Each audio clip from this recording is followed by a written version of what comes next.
And then I go back to the stool, and every time between rounds, people hear the bell, and then they're like, they're clapping and cheering, like that was a great round, kind of applauding you for a great round. And then we got one of those, and then shoot, man, 19 seconds, 17 seconds into the second round, the fight's over.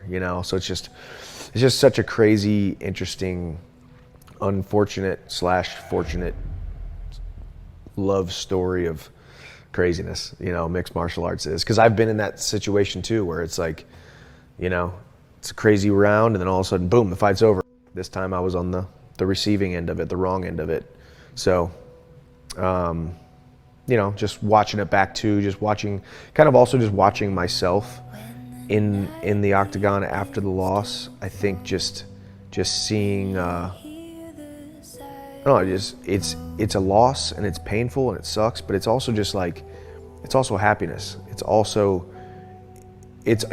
you shot your shot and you missed. You fell short, you missed the mark, But if you don't miss the mark here and there, people don't have something to really be inspired by, And I hope at least people saw me miss the mark on Saturday night.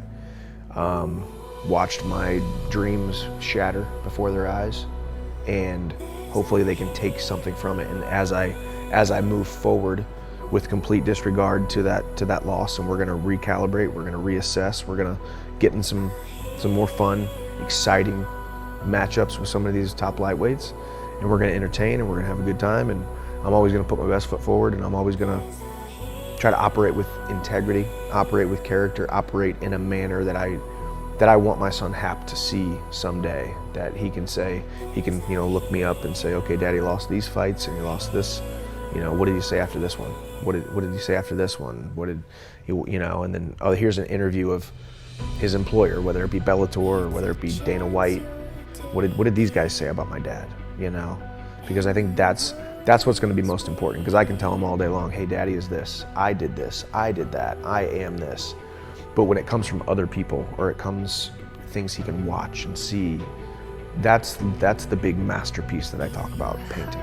I'm painting every win, every loss, every interview, everything I say, everything I do is another brushstroke on this big masterpiece that he will someday be able to see. And I want my life and my career, the ups and the downs, the wins and the losses, I want it all to be a blueprint for him.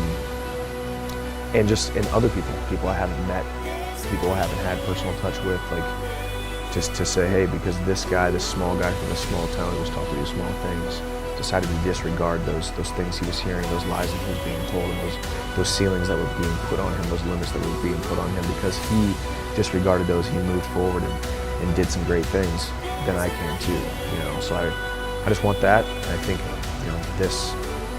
this life and this career gives me that opportunity, and I'm very thankful for it. Win, lose, or draw. So even watching myself lose, I'm right where I'm supposed to be.